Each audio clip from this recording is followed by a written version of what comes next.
আগামীতে প্রতিটি নির্বাচনে নৌকায় ভোট দিয়ে উন্নয়নের জয়যাত্রা অব্যাহত রাখতে দেশবাসীর প্রতি আহ্বান জানিয়েছেন প্রধানমন্ত্রী শেখ হাসিনা। বিকেলে লক্ষ্মীপুরে আওয়ামী লীগের জনসভায় তিনি এই আহ্বান জানান। প্রধানমন্ত্রী বলেন, প্রয়োজনে জীবন দিয়ে হলেও তিনি দেশের উন্নয়নের ধারা এগিয়ে নেবেন। লক্ষ্মীপুর ও আশপাশের জেলার আওয়ামী লীগ নেতাকর্মী ও লাখো জনতা প্রধানমন্ত্রী শেখ হাসিনাকে স্বাগত জানাতে সমবেত জেলা স্টেডিয়ামে। স্লোগান আর করতালির মধ্যে জনসভায় যোগ দেন প্রধানমন্ত্রী। সন্ত্রাস দমন, উন্নয়ন ও জীবনমান বাড়ানোর চ্যালেঞ্জ মোকাবেলায় বিএনপি জামাত আর আওয়ামী লীগ সরকারের ভূমিকা তুলে ধরেন প্রধানমন্ত্রী।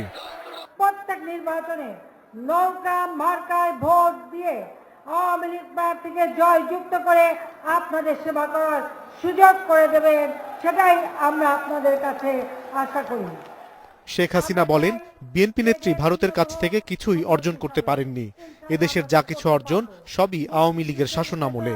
সরকারের উন্নয়ন তৎপরতার প্রভাব ভোটের বাক্সে দেখতে চান আওয়ামী লীগ সভাপতি। আমি বাংলাদেশে এসেছি শুধু আপনাদের মাঝে, এই বাংলার জনগণের কাছে, কারণ আপনাদের মাঝেই আমি ফিরে পেয়েছি আবার হারানো বাবার স্নেহ, হারানো মায়ের স্নেহ, হারানো ভাইয়ের স্নেহ। তাই আপনাদের জন্য আমার জীবনকে আমি উৎসর্গ করেছি। এই বাংলাদেশের মানুষের ভাগ্য পরিবর্তনের জন্য, এই বাংলাদেশের মানুষের স্বাধীনতার জন্য, এই বাংলাদেশের মানুষের অর্থনৈতিক মুক্তি আনতে যে আমার বাবা তার জীবন দিয়ে গেছেন, মা জীবন দিয়ে গেছেন, ভাইরা জীবন দিয়ে গেছেন। আমি আমার জীবনকে বিলিয়ে দিয়েছি আপনাদের স্বার্থে, আপনাদের কল্যাণে, আপনাদের উন্নয়নে। যদি প্রয়োজন হয় বাবার মতো জীবন দিয়েও আপনাদের ভাগ্যের পরিবর্তন করে বাংলাদেশকে উন্নত সমৃদ্ধ করে দেব, এটাই আমাদের প্রতিজ্ঞা। ছেলেমেয়েরা যাতে জঙ্গিবাদে জড়িয়ে না পড়ে সেজন্য অভিভাবক ও জনপ্রতিনিধিদের সতর্ক থাকার আহ্বান জানান প্রধানমন্ত্রী। বলেন, জঙ্গিবাদ দমনে লক্ষ্মীপুরবাসীকে সক্রিয় ভূমিকা রাখতে হবে। সকলের কাছে আমার আহ্বান, আপনারা নিজেরা নিজ নিজ এলাকায় আপনাদের একটা ছেলে মেয়েও যেন ওই জঙ্গিবাদের পথে না যায়।